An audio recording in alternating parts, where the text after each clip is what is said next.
Hi everyone, we are just under 6 minutes away from I'm quite excited about this state of the game. It's the first time we have not Matthias, but John. Good guess though. It's Yeah, another sweet. it's a conspiracy. No, it looks like my mic's coming through okay. Who else do we have here? Can we sound off? Drew? Yes. I think you sound beautiful. Thank you. John, hi. Hello. How are you? I'm pretty good. All right, you seem to be quite quiet, but we'll bring you up a little bit. Cool. Cool. We'll adjust this as we get going. George is here. George is here, but he doesn't have a microphone, so I don't really. I'm not that excited. Yeah, you can see George. Yep. So yeah, if you if you don't know what happened in the story of Division 1 and Division 2, we're going to kind of recap that whole thing today, because there might be some people who haven't played through that. And I'm going to see what kind of behind-the-scenes info I can get from John and Drew, because there might be some things that we haven't talked about before. Some, like, I don't know, John, are there like some fun facts about these people that people might not have caught? Yeah, I'm getting a nod. Yeah. All right, cool. All right, we'll talk to you in 4.5 minutes, and we will see you soon. All right, bye.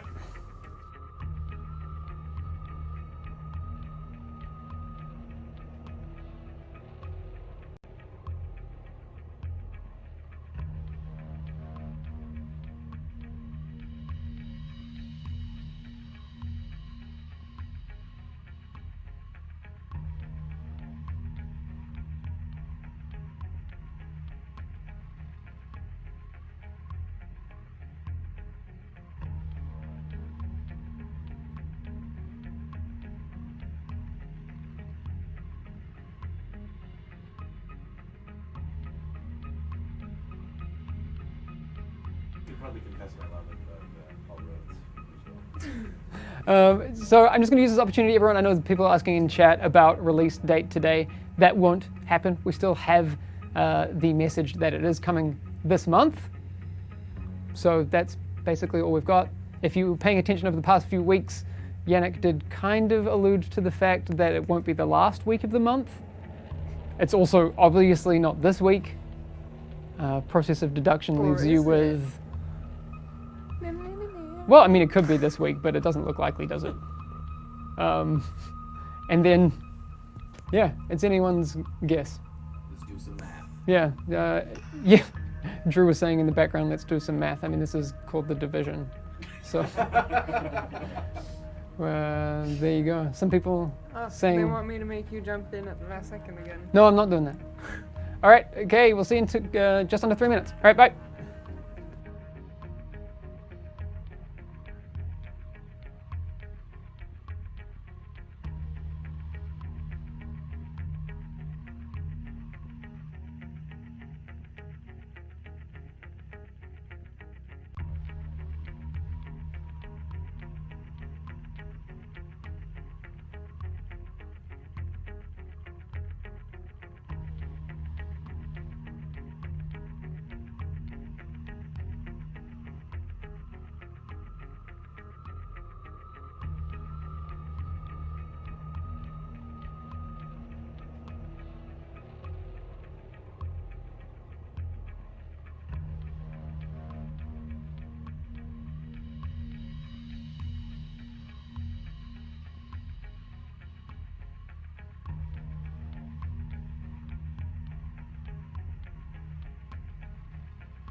Hello, everyone, and welcome to State of the Game number 146. My name's Hamish, and today I am joined by a couple of, well, one familiar face, one not so familiar face. It's not Matthias. Nope. It's John Bueling. Hey, man. Yep. How you doing? Slightly bigger Matthias. Yes, Wow. that's me. There you go. Matthias 2.0. Scandinavian face. Yeah, we've upgraded from version all you 1. Swedes. Yep. There you go. It is pretty self-explanatory. It does say in the the contents of our show that you are the narrative director. Yes. That's a pretty accurate description of what you've done for Massive.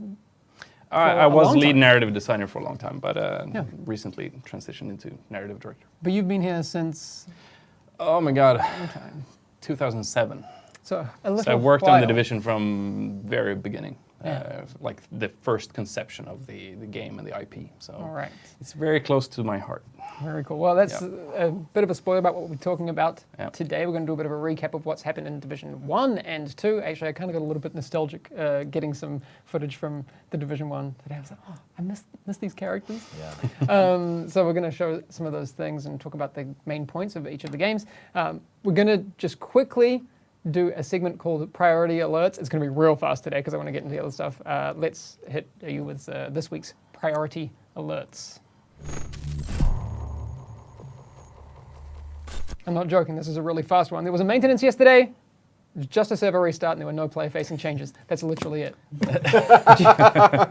Now you know. Usually when there's updates coming, there's, there will be things to talk about, and there are updates coming. We don't have a release date for episode 3 yet. People are making deductions. It's coming very soon.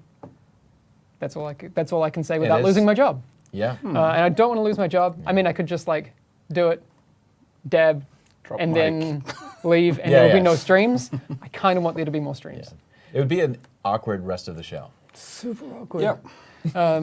Very, very soon we will be doing that. I just want to show the dev interview screen right now. Can we do that so we can get on with the show? Let's do it. Oh yes, thank you. Okay, now we get into the meat and potatoes of what has happened in the Division 1 and 2. Why are we doing this? Because there's some narrative stuff coming to the people's current experience, right? Yeah. So we thought this would be a pretty good time to get you on, and we're, I guess, going to test your knowledge of what you've been working on. Oh no. It's pop quiz time. Yeah. No red shirt guy, please. Yeah, that's actually what we need. Yeah. So, the division starts how? It starts with a viral outbreak in New York City on Black Friday. And then, of course, like we can see in the real world, it spreads all over the world very easily Yeah. because people travel and exchange mucus with each other. Yeah. So, it's within a week, it's global. And there you see this just sort of the first pieces of the dominoes just collapsing. Yeah, I remember from the Patrick Clare trailer and that sort of thing from the first game, one of Yeah. the things that was really hit home was it wasn't necessarily the virus that caused all the damage, but all the systems that failed. Yeah, I mean, Yeah. it is a very, like, society is very sensitive to these things, of course, like just shipping, patterns and production lines and so on. So if a majority of the population starts to get sick, all of a sudden you see the ripple effect of things, like electricity, power, law enforcement, etc. So it's very scary. And that was sort of what we really grasped onto in the early days of it, like this just relatable fantasy of, holy crap, things can go bad really fast. What would I do? Yeah. So yeah. Yeah, that was one of the things I remember from 2013. We talked about not post-apocalyptic, but mid-crisis, Yeah, right? exactly. That's right. So obviously there's a bunch of major players, and we'll talk about those from the Division 1 soon. But you as a player are a major player in the story. Who are you when you create a character in the Division 1? So you're an agent of the division. You signed up way before the outbreak actually happened, and you've been training and waiting for the possibility of an event like this happening, and that is when you get activated. But you're activated as part of the second wave and not the first wave. So what they did was they activated a smaller wave of agents, really just to see how bad is this? Can we solve this with like minimum means? And then of course it turns out that no, you actually need to activate everyone. So you're activated a few weeks after the outbreak as part of the second wave, and go to work immediately, trying to solve all the problems and secure the city, take down the hostile factions, and so on. So, yeah. That is one of those things that I think we forget from the first game is the question of the first wave, right? Like we know Yeah. now, Yeah, that's right. right? But up until Police Academy, Yep. I don't yeah, think, That's Police Academy was the big moment. yeah, Yeah. Yeah. like you don't actually know. It's just that big question of what happened to the first wave. I mean, you've talked about the first wave. We Yeah. hear that they existed, Yeah. but we don't know until I think it's actually that echo, right? Can you kind of you've played Police Academy, Drew? I'm going to test you now. All A right, few times. fun. A few times. What can you tell me about that echo? Ooh, this is a quiz. I'm putting it on the spot. I like this. About the Echo? Yeah, and the I know the Echo that you're talking Yeah, about. in Police Academy. Who's in Yeah. it, and what Aaron happens? Keener. Yeah. Where does it take place in the Police Academy? It takes place in the gym Ooh, he on knows. the basketball court. Yes, well done. Yeah. There's also a chair. Yes. There is a chair. Yeah. Yeah. So I'm trying to remember. He executes someone, right? Yeah. He does at the end of it. Yeah. But I'm trying to remember the dialogue that takes place. Yeah. You would remember. No, No. I don't remember. It's been a while. But there's what you need to know, right? But Like, yeah. so a first wave agent named Aaron Keener. But that's where you get the first taste, kind of. yeah, that's the first Yes. like WTF moment. Like, Yep. why is this guy that we've never Yeah. really heard about taking out people who we thought should have been all part of the same team? That's Very mysterious. right? Yeah. And we don't really know. Actually, there's a video that I captured before, and I again got all nostalgic, that you get after completing that mission, which kind of goes a little bit into that. But Yeah. before you complete the mission, right? Do you remember who the boss is? No. What about this valley? I visually remember, like you go out the back. There's like across the street. There's another building that Yeah. someone comes in on a helicopter. Yep. Who is that? First wave agent. That's true. Boom. First wave agent you see comes down. You throw your skill. He hacks it. That's Goes right. right. You know, your seeker mind goes right back to you, and I that's the think- first exposure that you get to the first wave. Is that the agent. first? No, it's not the first. That's the elite, first. But like it's the first wave agent agent that that you actually see in the game is Police Academy. Yeah. You immediately kill them. But it's a nameless first wave agent. It is. Yeah. Yeah. Well, they have like a code name, but Someone they, says Scarecrow. Yeah. Yeah, It exactly. is Scarecrow. But it's a yes. Very cool. But all right. So that's kind of where like the first like dun dun dun stuff happens, right? Like Yes. Yeah. anyway. I the remember video- that boss fight very vividly. Me because too. There was a lot of work put on that moment because when we finally figured out where we wanted to insert that moment, it was like, all right, well, it needs to be cool, right? Yeah. So Nostalgia. All right. So we're actually going to take a look at the video that you get unlocked in your evidence tab straight after this happens. It's really cool. Pay attention. We'll talk about it in just a second. All right. Let's roll the video. Can't believe the bullshit that went down in the dark zone at the end there. I know. We had it. Everything I told them was dead on. They made us pull out anyway. And we left our dead behind. Yeah, we're not supposed to do that. Hang on a second. But we don't leave people behind. We're here to make sure this city doesn't get left behind. But the people we're working with, they're just fine with leaving all of us behind if it's convenient.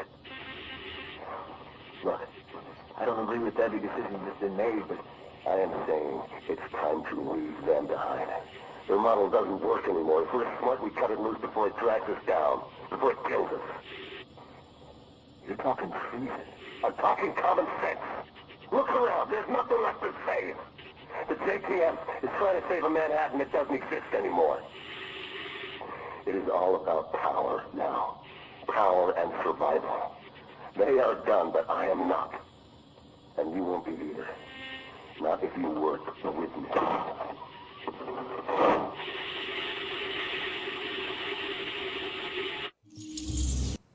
Okay. So we know now that this is Keener talking to someone, a nameless first wave agent. Yeah. It doesn't actually say it in there that it is Keener, right? I mean, we kind of assume it because of what Yeah. happened. Yeah. Is there anything else you can tell us about that video that you think sticks out? I mean, we hint back at the event that caused him to actually go rogue, of course, with the first wave being abandoned in the dark zone. I mean, they were in a pretty tough situation, a little outnumbered and no support, and that had an unfortunate effect on a lot of the first wave agents, where they either had to pull out or just died out of overwhelming odds. Yeah. So some people got a little bitter. I think Keener probably is the most bitter person from that. Sure, time. it does seem a little bit salty. Yeah. But I do want to talk about the Dark Zone a little bit, because it's not just a PvP arena. Like narratively, there's a bunch of obviously visual storytelling in there about what happened. There are things that stick out to me, like certain landmarks, like the fire trucks that like the frozen fire trucks are down in lower Dark Zone, like that. Yep. Those things are awesome. But what actually happened in the Dark Zone, on the decontaminated zone? I mean, so when the pandemic first started to happen and they started to realize the full scope of things, the immediate response was to try to contain it. And these sort of decontamination zones were that attempt, trying to, block by block, try to put in people who were ill, because, I mean, Manhattan only has so many sick beds and hospital spots, and once those get overcrowded, you kind of need to look for alternative solutions. And their solutions were just to build walls around these areas, and that is kind of course, it didn't work. It spread out anyway, but it was at least sort of a way to actually control the flow of people a little bit. But that also became later on like really interesting areas for scavengers and so on, because they were just dumping supplies in there, and of course guns and ammunition and so on. So yeah, that's why, and even so, like months or weeks later, it's still a lucrative place to go to. Yeah, there's one of my favorite echoes from the whole of Division 1 is the 5th echo from April Callagher. I actually had a look back at it today. I didn't capture it for people, but you can go check it out between East 47th and Madison. And it's that interaction between Keener and April Callagher. We talked about it before. What from that do you remember? I mean, for me, it's that interesting meeting between someone that you know is a villain and someone who doesn't know that. Like, because everyone else just sees a division agent. They don't know the motivations or actions that they could possibly take. And the fact that Keener actually doesn't do anything, he kind of sees a person here who has risen to the occasion, someone who's under these extreme circumstances really capable of taking care of herself. So he's kind of intrigued by the fact that she's, carrying this gear and seems to be on her way taking care of herself. And that is, it's like a sense of mutual respect there. I'd love to see more from April. I just think she's a badass. Yeah. Super cool. So we talked about the Dark Zone. We really need to kind of move on to one of the other major players, Chinenko. Who is he as a person? I mean, there's not much said about him in the game, of course, but he's a Russian citizen. He's a virologist who, like many other expats in Manhattan, basically went to the Russian consulate and got board and room there.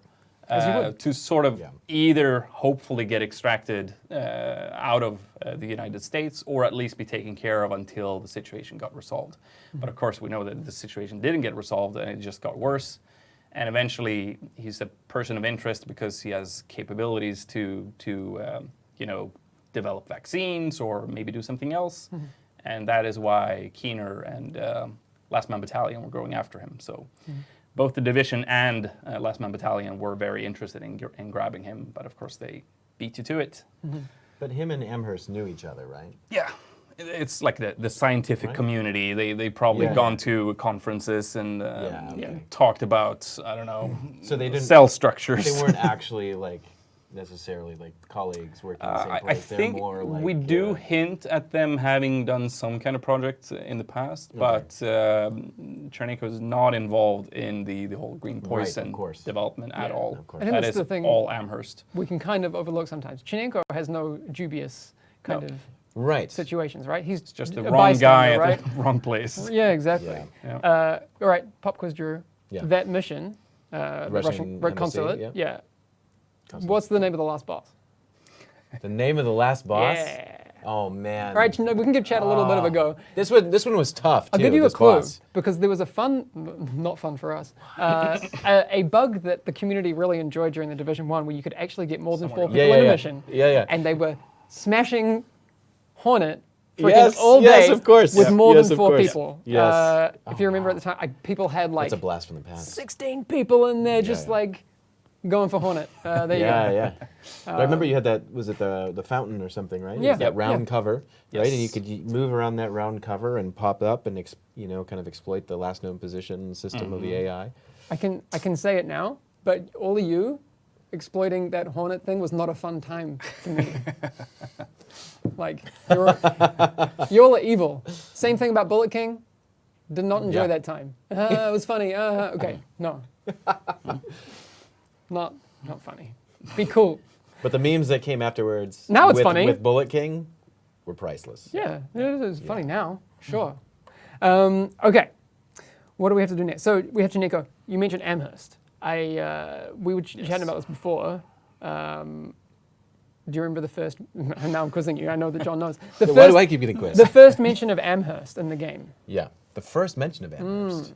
It's done by one of my other favorite characters in a voiceover for I a would specific assume mission. Kendall. Yeah. Yeah, Do you remember the mission where she talks about it? yeah, probably Abel's, I guess. Yeah. Look at this guy Yeah, passing all the tests. I'm pretty sure that was And the first of mention. course the infamous the DNA unzipping like a prom dress. That's the spicy quote that I Yes. was trying to remember. Boom. There you go. Everyone remembers that one. Yep. Yeah. Scripted? No, this is not scripted. The script would be way better if it was scripted.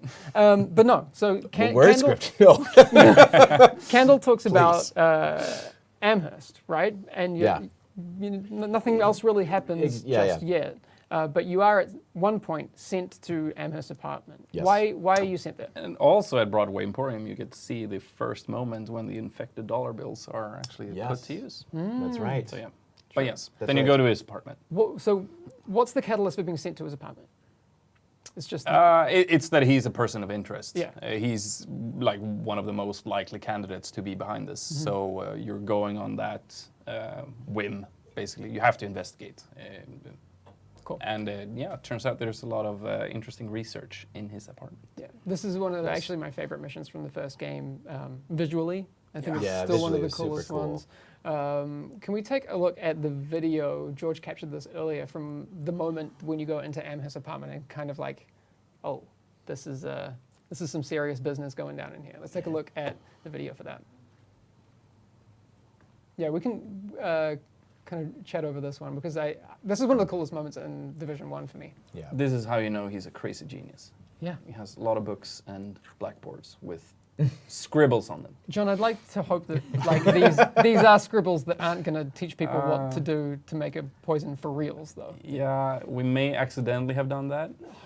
Yeah, to be honest, so- our environment artists are so crazy with the amount of detail and Yep. Yeah. attention to detail that they have. Like, That says Sigma. Okay, you guys got that. All right.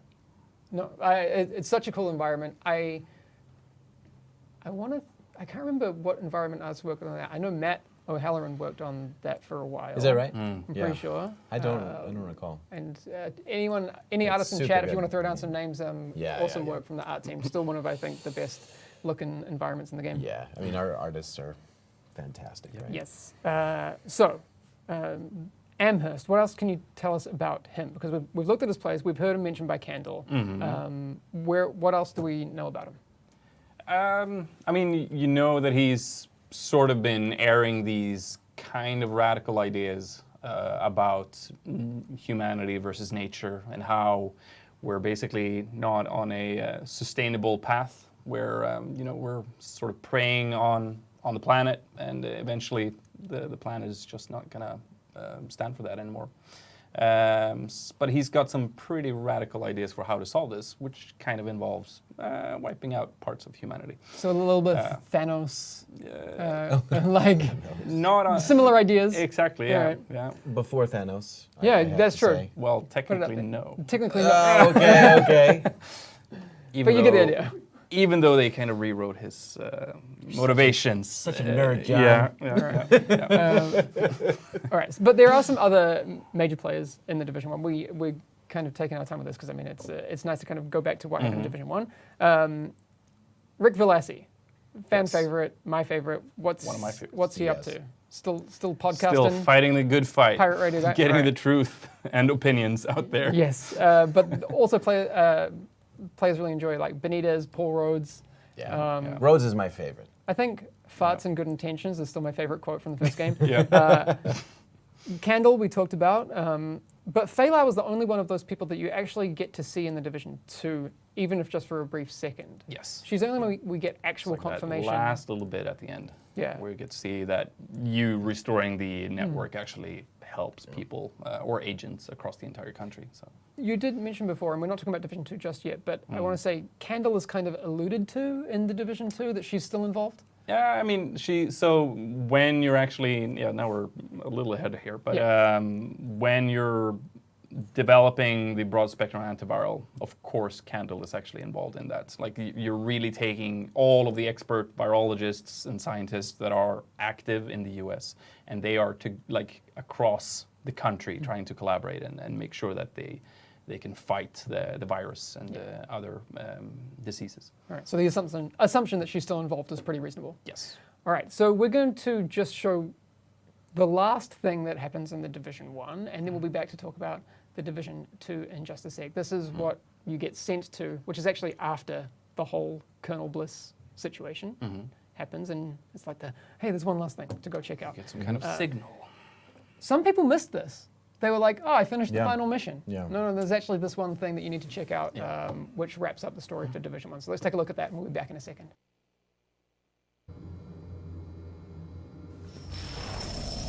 Well, here I am, Aaron Keener, the First Wave's prodigal son. Normally I'd do this face-to-face, but I'm not 100% sure which way you'll jump. You act one way when Ms. Lau is watching, and another way entirely when you're off the leash. That's an interesting contradiction. You see, I think that deep down, you get it. You know, the old rules, laws, governments, those things died on Black Friday. But the feral PMCs, the convicts, the ones smart enough and good enough to take what they need, they'll survive. Me? I'm gonna prosper. Oh, you could too, but you took an oath, right? You got a duty. Those are both ways of saying that your conscience is fucking you. You ask yourself, who has earned a right to tell you what to do? Do you know how many agents died to hold the Dark Zone just for the brass to give up and put a wall around it? You don't believe me? You should check the place out for yourself. But the people you're working for, they're irrelevant now. Amherst changed how the game is played, and I have got the vision to win. I got Chernenko, I got a DNA printer, and a very interesting recipe book. I'm gonna write my own rules. You should think about getting in on this thing. I'll be seeing you.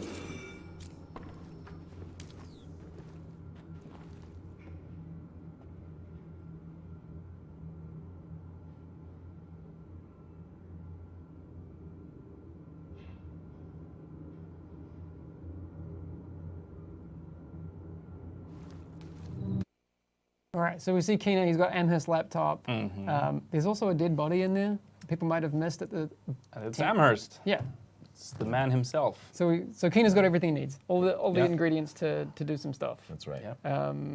Yeah, if you missed that during the game, I'm glad you got a chance to see it now because that kicks us into the Division 2. Yes. How much time has passed between the Division 1 and Division 2? So it's around 7 months, All right. which is, I mean, in the apocalypse, that's a very long time. A lot of stuff can happen. But you start off in this smaller settlement somewhere on the coast, and you get the distress call to go to DC after the division network goes down. So all of your skills and equipment just stops working, and you got to go to DC to fix things. All right. So through fixing things, what are some of the key points that the agent is tasked with doing. There's obviously the broad spectrum antiviral that we need to track down. By the time you actually go into DC, that is really just a sort of loose rumor. It may exist, it may be in DC, but it's you don't know much more than that. So your main priority is deal with the factions and get the network back up. All right. So for the people that haven't played or need a refresher on what happened in the Division 2, and we're going to be back to talk about it in just a second, we have a video which kind of recaps exactly what happened from a very top-level perspective. Just let's refresh. We'll come back and we're going to talk about some of the key points that you need to know. All right, let's take a look at this video right here. Yeah.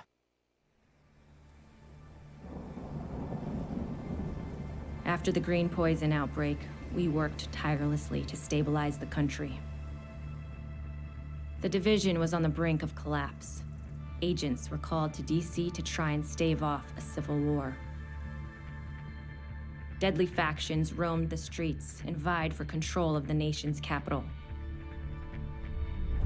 Hyenas, opportunists who exploit the weak and vulnerable. Outcasts, green poison survivors seeking retribution from a society that abandoned them.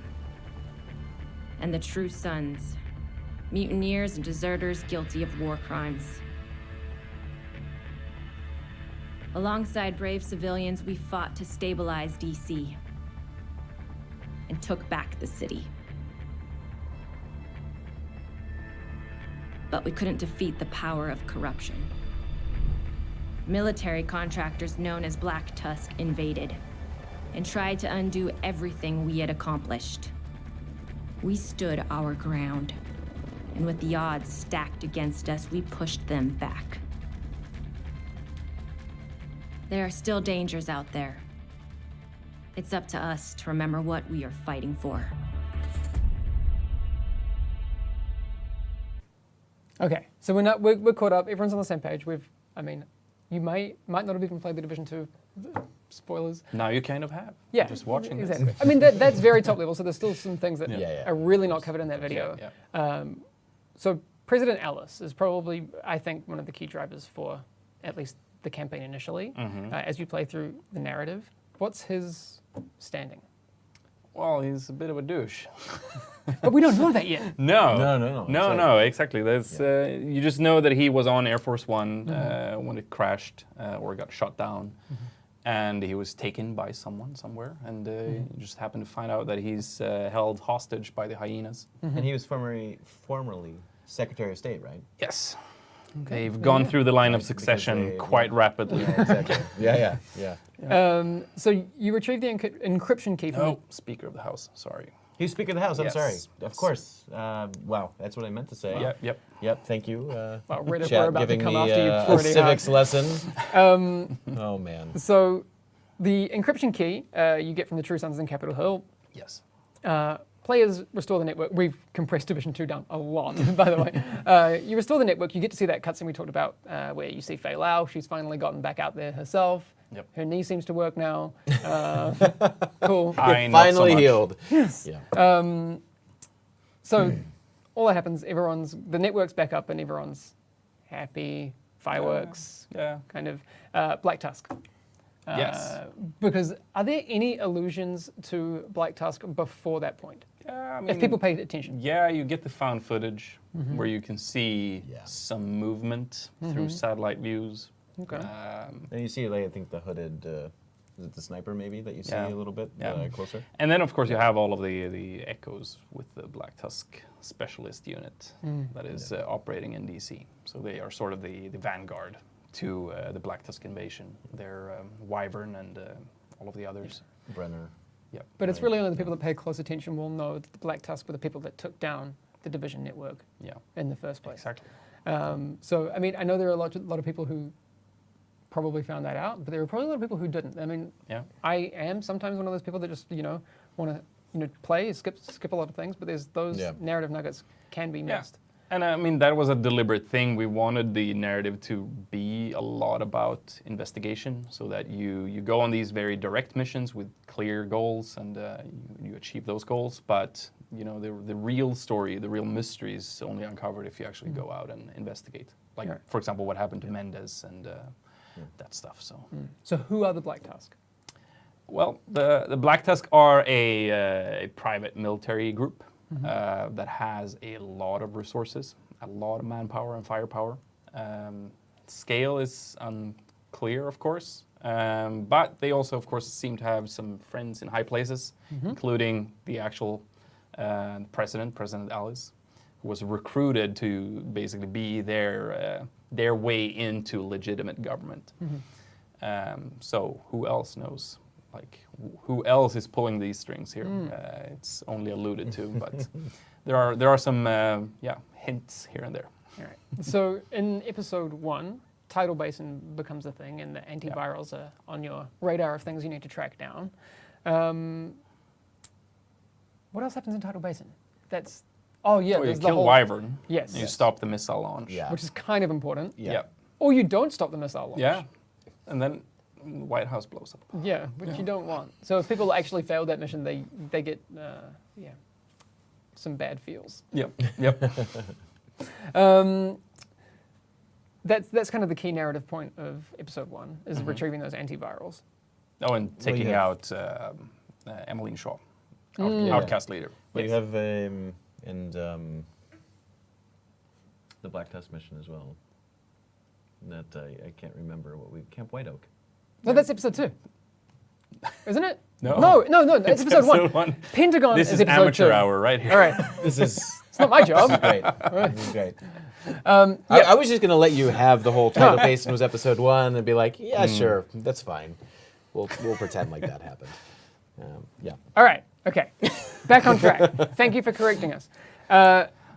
Yes. So Camp White Oak sends you to President Ellis's Yes. situation. Yep. Exactly. What happens there? Well, he gets away. Damn it.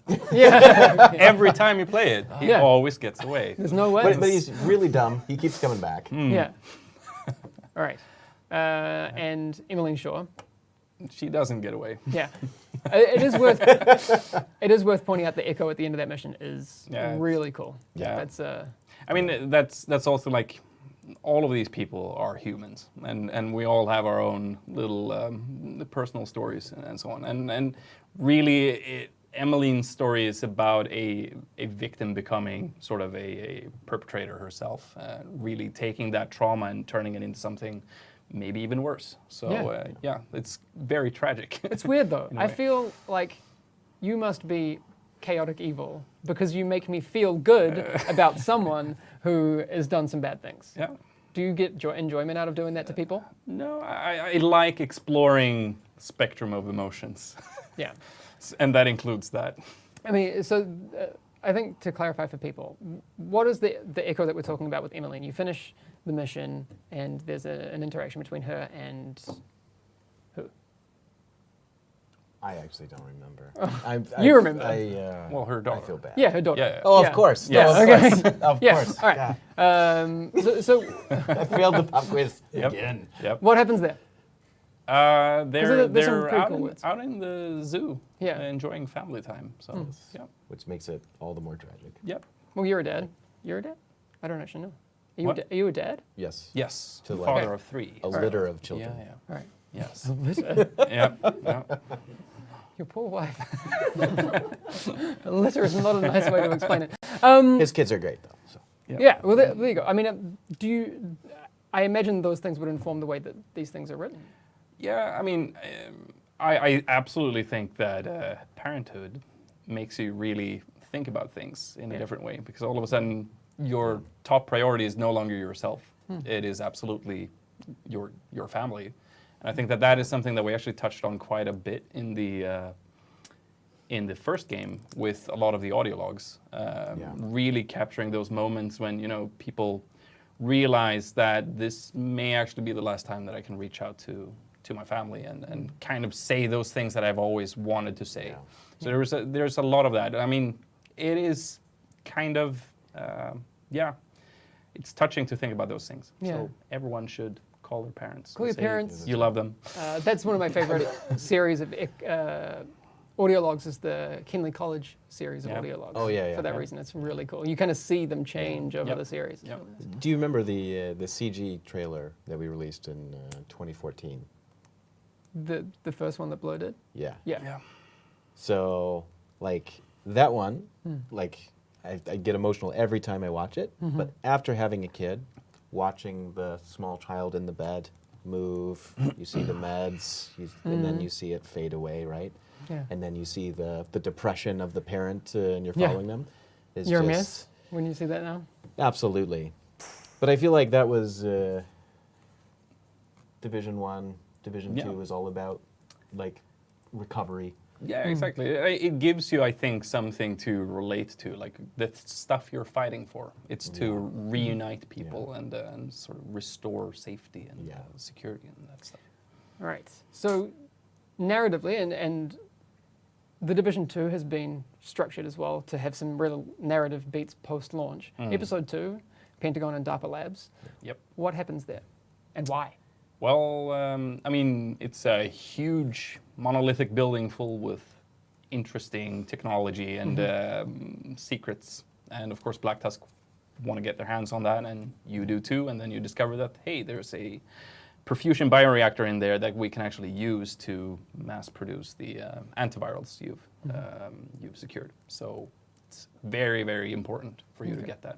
All right. That does kind of tie in neatly to where we're at now, because we've shown a trailer for episode 3, and there are some things in there that people have noticed. Yep. Chinenko, that's why we think it's important to have gone through this, so you remember who Chinenko is. He's in there. Yeah. He's in a box. Yeah. What is he doing in the box? Some people have control over him. That's the Black Tusk. Yep. Yeah. What is going on? What do we need to know? And we need to be careful and it is important that we do this now because there's going to be some developments coming very soon where you get to experience what happens. Yeah. What else do we know from that trailer as it pertains to Chinenko and the Black Tusk? Well, you absolutely know that Black Tusk should not have their hands on him because he's one of the most important minds alive in the country at that time. And you absolutely need to get him to help you with the antiviral project. So he's a very sought after person. And him being in Black Tusk's captivity is very bad news. So yes, you need to go there and get him. Okay. So we also know from the trailer that the Black Tusk are not just in DC. They have gone to Coney Island. Hey, New York again. Going to the fair. Woo. Can we assume that Black Tusk are a bigger organization than just those two things? Are they national, global? What do we know? They're at least national.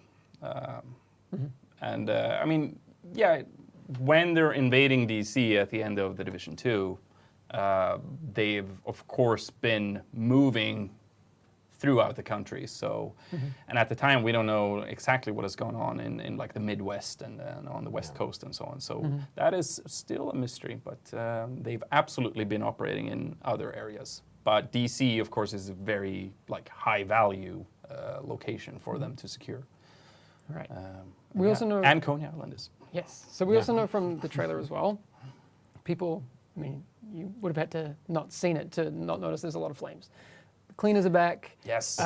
You have a specialization where you actually get to play with the flamethrower, so the firewall specialization. Fire versus fire. Yeah. Exactly. But let's, from a narrative standpoint, you've taken out Joe Ferro in the Division 1, the leader of the cleaners. Yes.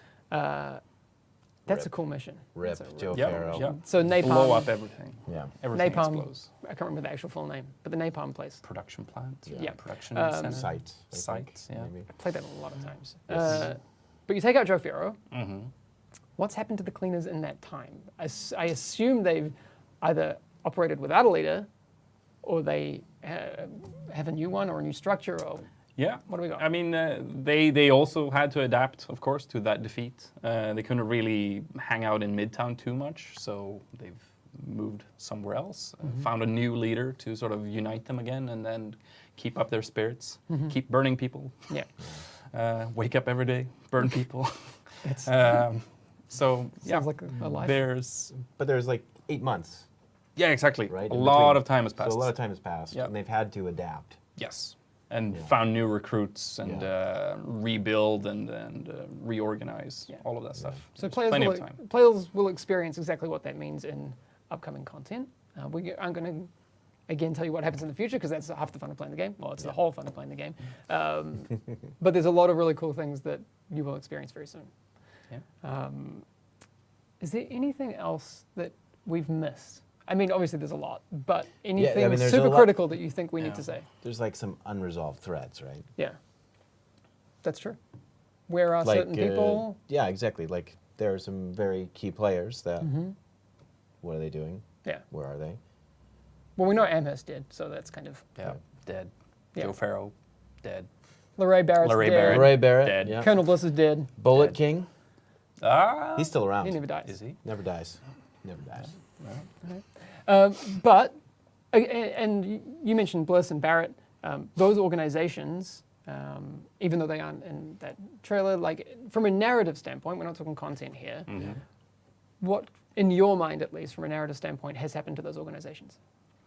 I mean, I think like in the event where leadership is taken out, you either have to adapt or disband, basically. So in Riker's example, for example, I think we even hint at it actually in the Division 2 collectibles. But Larray Barrett was really sort of a unifier of very disparate groups. And her being gone means that they actually don't have that drive anymore. So they're much more like split up into smaller groups that dispersed all over the city, probably. Yeah. But it's different with the LMB? Yeah, I mean, the LMB is, again, like Black Tusk, they're a private military group, so they have a command structure in place. So if the most senior officer is taken out, there's, room for promotions, basically. Yeah. Right. Cool. All right. I Yeah. think that's pretty much all we can say on the topic. Yeah, because yeah. We're going to get into spoiler territory pretty soon. Yes. If you want a recap from someone who's far better at us, far better at this than any of us, NGN Gaming on YouTube has a really cool video about the Division story in 11 minutes that you should definitely go check out. Mods, if you have the opportunity to paste that in chat, I'm sure you will find a way because it's so good. Please make sure you share it and subscribe to NGN. It doesn't pay me, but he is a fellow New Zealander, I will say that. So Okay, I see. ooh. I see. playing Nepotism. favorites a little bit. Cool. It's do you feel nostalgic about talking about these things? A little bit. Very. Yeah. Yeah. That's nice. Very. Hopefully everyone's caught up now. Again, we do not have a release date for episode 3, but it is, I will say, without spoiling, very important that we talk about this now. So you are all caught up. Do with that what you will, but it's important that you know where you're at. Let's actually do some agent highlights right now. I have a couple that I want to check out. Can we take a look at this week's agent highlights? The first one, depending on the order, well, both of these people that we're going to look at today need no introduction, but our first one is going to come from, I think, this is the cosplay that we have lined up. Yeah, Mab. Hey, check it out. Yeah. Nice choice so of we- location. Yeah. So we have, did she actually, that's actually taken in Coney Island. What? No, it's photoshopped in. It's photoshopped? That, I mean, well, it's, I just see theme It's park in super the good. background, and I think it's real. Love it. Love the Isaac touch down the bottom there. Yeah, yeah. It's very, actually, Yeah. we That's were, great. Yeah. we were That's talking great. about Isaac just before, because I was asking, who was the actual voice actor Yeah. that we ended up having? And you're wearing a T-shirt under there that's oddly relevant, Yes. because it's true. Garrus from Yeah, Mass Effect, from Mass Effect. Yeah. Yeah. which, confession, I've never played.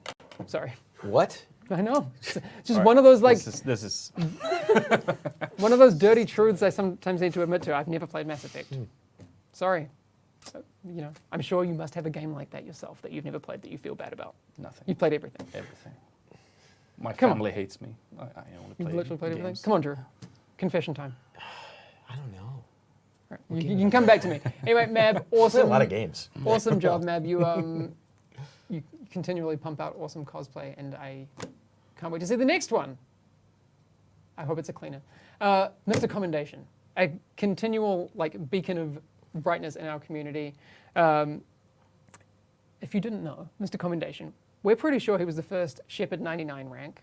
He Wow. consistently does awesome raid carries for people, notably a lot of the deaf community have followed along. He's taken them through the raid. Super cool. That's super cool, He's yeah. Yeah. obviously by name done pretty much every, Yeah. well, I assume every commendation that you could imagine. But just thanks for sharing your knowledge about all of these things, Mr. That's cool. Commendation. It's really, really cool. Super appreciated. Being a part of the community and helping people just understand every nook and cranny of our game is, it doesn't go unnoticed. So thank you. And we love you for everything that you do. Very, very cool. Again, if you want to send in more agent highlights, hashtag agent highlights on Twitter. Actually, if you see other people out there who haven't shared their things, share them with us. You don't have to necessarily be the person that makes them. Sometimes people don't want to, feel like they're bragging, but that's not it. We just would like to share positive things. So please, agent highlights on Twitter if you see cool stuff or if you have cool stuff to share of your own. Thanks, guys, for joining today. Thank you. It's been a lot of fun. What are we talking about next? Next week? And the week after that? Do we have a plan? Not one we can talk about. Oh, okay. Dude, really putting me on the spot. Really flipping the script. What does it mean? Have fun with that one. Wish I could tell you, but I want to keep my job. Next week will be fun. All right. Cool. We'll leave it there. Yannick, I'm sure Yannick will return as well if you've I been would missing assume Yannick would be here next week. I saw some comments in chat about missing Yannick. I always miss Yannick. He'll, Such is life. Thank you everyone for tuning in today. It's been fun catching you up on all of this stuff. If you want to reminisce, I always like to hear people's favorite moments on Twitter and that sort of thing. It's time to kind of get caught up on all those things because cool stuff is coming. Anyway, we will see you again next week. Have an awesome week, rest of your week and weekend. Everyone will have some gameplay streams on here as well, but we'll see you very, very soon for cool stuff. All right, bye. Bye. Bye-bye.